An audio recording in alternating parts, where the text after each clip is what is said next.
Bonjour, le dossier d'aujourd'hui est consacré aux adjectifs possessifs. Tout d'abord, nous allons voir la différence, rappeler la différence entre un adjectif et un pronom. L'adjectif accompagne le nom, tandis que le pronom remplace l'adjectif et le nom. Donc, si nous regardons les exemples de la diapositive, nous voyons d'abord une photographie. C'est un agriculteur qui est dans ses vignes. Vous voyez ici les vignes. Et nous voyons dans ces comportes les raisins qui ont été ramassés. Donc, les comportes, ce sont les objets que vous voyez ici en rouge et en orange, en orangé.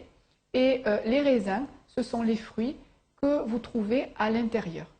Donc, nous allons lire les exemples proposés. Les vignes de l'agriculteur sont vendangées. Ces vignes, c'est les vignes de l'agriculteur, donc le C est un adjectif possessif qui indique la possession. Ces vignes sont vendangées et les raisins sont dans ces comportes, d'accord, dans les comportes de l'agriculteur. Si nous regardons les autres phrases qui expliquent le pronom, nous voyons les siennes sont vendangées. Alors les siennes remplacent les vignes de l'agriculteur. Les siennes sont vendangées et les raisins dans les siennes. Dans les siennes, donc ça remplacerait ces comportes. Voilà. Donc nous allons maintenant passer aux différentes formes des adjectifs possessifs.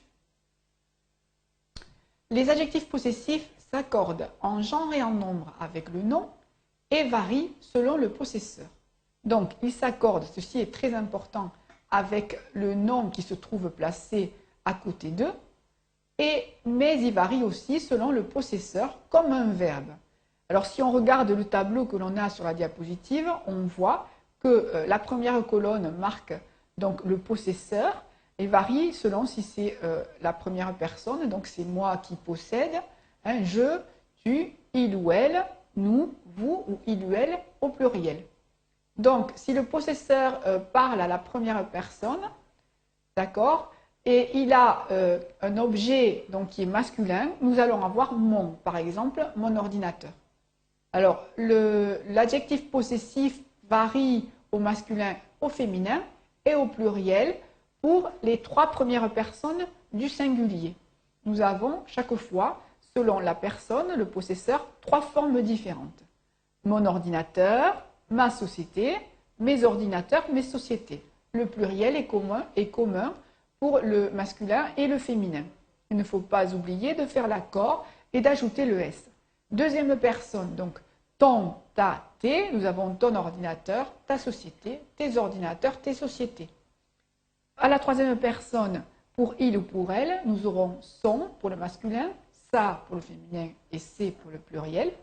Et quand on passe aux trois personnes du pluriel, vous voyez, le masculin et le féminin ne sont pas différents, ils sont les mêmes.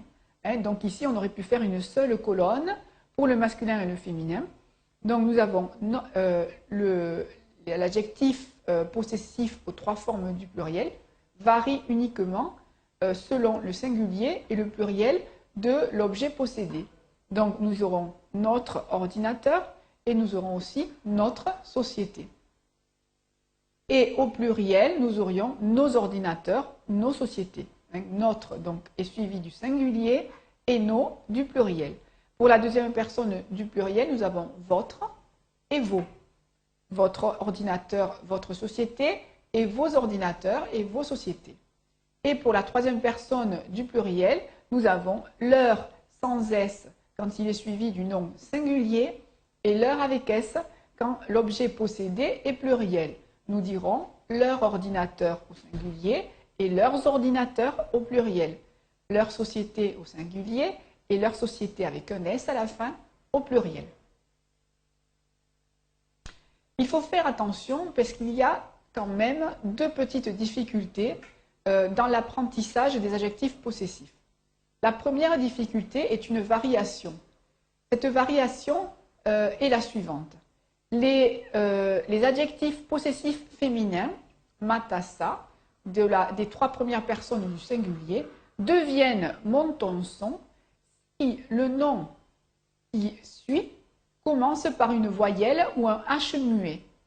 D'accord? Alors, normalement, je reprends, noms féminins ont un adjectif possessif féminin, sauf les noms féminins qui commencent par une voyelle. Ceux-là vont prendre des adjectifs possessifs masculins. Regardons les exemples. Une entreprise, c'est féminin. Une augmentation, féminin. Et une habitude, féminin. Mais les deux premiers noms commencent par une voyelle et le dernier commence par un H. Ce qui va faire, quand on va employer l'adjectif possessif, on va employer un adjectif possessif masculin. On dira mon entreprise, ton entreprise ou son entreprise. Mon augmentation, ton augmentation ou son augmentation. Et mon habitude, ton habitude ou son habitude.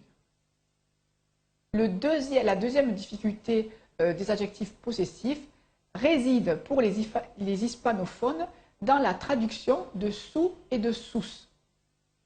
Parce qu'en espagnol, su rebaño, quand le possesseur est un homme ou une femme, de él ou de ella, on dit su rebaño. Et on dit aussi su rebaño pour la deuxième personne du pluriel, quand c'est vous.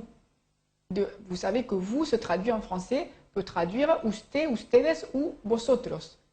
Et su rebaño aussi, on emploie le même adjectif possessif en espagnol pour quand le troupeau appartient à la troisième personne du pluriel, c'est-à-dire à eux ou à elles au pluriel. Donc, il va falloir faire très attention parce que quand vous voulez traduire, vous voulez passer de l'espagnol au français, vous devrez, et que vous trouvez l'adjectif possessif su, sous, soit au singulier, soit au pluriel, vous devez vous arrêter et réfléchir et vous demander su c'est de él, de usted ou de ellos. Et selon le sujet à qui appartient cet objet, vous devrez traduire soit par son, si c'est la troisième personne du singulier, soit par votre, soit par leur. Et si vous avez affaire à un sus pluriel, vous le traduirez par CES, vos VOS, qui est suivi du pluriel, ou leur LEURS, suivi du pluriel aussi. Donc, faites très attention. Alors, pour ce faire, pour essayer de vous aider dans la compréhension de cette traduction, nous allons faire un exercice. Alors, dans cet exercice, il s'agit de compléter les phrases avec les adjectifs possessifs de la troisième personne du singulier et des deuxième et troisième personnes du pluriel. C'est-à-dire, vous les avez là avec son, ça, c'est, votre, vos, leur ou leur avec un S. Donc, vous avez 5 phrases avec plusieurs trous et il vous faut les compléter. Je vous laisse le temps nécessaire.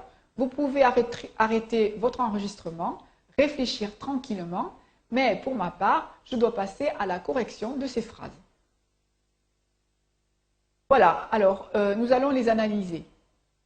Dans la première phrase, nous avons l'éleveur. L'éleveur, c'est la personne qui élève les animaux. D'accord? L'éleveur veut vendre ses agneaux. Alors, les agneaux appartiennent à l'éleveur. Et agneau est un nom qui est pluriel. Donc, c'est sus de él. Et la traduction, c'est l'éleveur veut vendre, pardon, la traduction, non, la solution, et l'éleveur veut vendre ses agneaux, S-E-S. Dans la deuxième phrase, nous avons, vous pouvez faire reproduire vos lapins en toute saison. Ici, vous nous indique que la personne qui possède ici les animaux est dans la deuxième personne du pluriel. Donc, nous devons automatiquement choisir un adjectif possessif de la deuxième personne du pluriel. Puisque lapin a un S, cela nous indique que nous sommes dans du pluriel. Donc, l'unique adjectif possessif de la deuxième personne du pluriel suivi d'un pluriel est vos. Vous pouvez faire reproduire vos lapins en toute saison. Dans la troisième phrase, nous avons, dans les années 70, on a créé un lapin mininin. Ses oreilles, alors il manque le i là, d'accord, mininin. Ses oreilles ne dépassaient pas 4,5 cm. Sa taille de 14 cm et sa masse de 450 grammes environ. Donc, les oreilles du lapin, d'accord, lapin est au singulier, les oreilles sont au pluriel.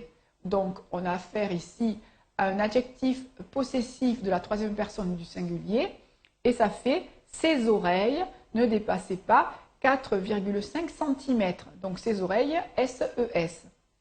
Sa taille, la taille c'est féminin, donc nous avons un adjectif possessif féminin, sa taille, et masse aussi est féminin, nous aurons donc sa masse. Ces animaux, nous passons à la troisième personne du pluriel, étaient fragiles, donc leur taux de mortalité était élevé. Vous voyez que le taux de mortalité est au singulier. Les possesseurs sont pluriels. Nous allons donc à la troisième personne du pluriel. Il y a leur au singulier et leur au pluriel. Comme vous voyez que le taux de mortalité est au singulier, leur n'aura pas de S. Leur taux de mortalité était élevé. Dans la quatrième phrase, elle construit elle-même. Nous sommes dans la troisième personne du singulier. Nous avons installation. L'installation est un nom féminin. Vous savez que les noms qui terminent en tion sont féminins normalement. Mais il commence par une voyelle. Donc, nous devons choisir un adjectif possessif masculin.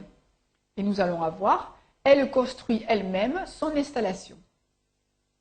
Dans la cinquième phrase, nous avons « dans les concours de lapins, les juges indiquent leurs remarques ». Alors, qui est-ce qui indique les remarques? Ce sont les juges, troisième personne du pluriel. Donc, remarque et pluriel. Nous avons donc besoin de l'adjectif possessif leur avec un S de la troisième personne du pluriel. Et nous avons les juges indiquent leurs remarques. Ici, ils indiquent aussi leur note, mais ils n'indiquent qu'une note. Donc, note est singulier et nous avons leur sans S.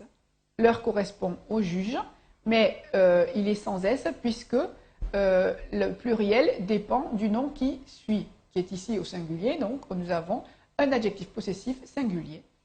Donc, les juges indiquent leur note sur une carte de jugement. Voilà, donc l'exercice est fini. Je vous remercie de votre attention.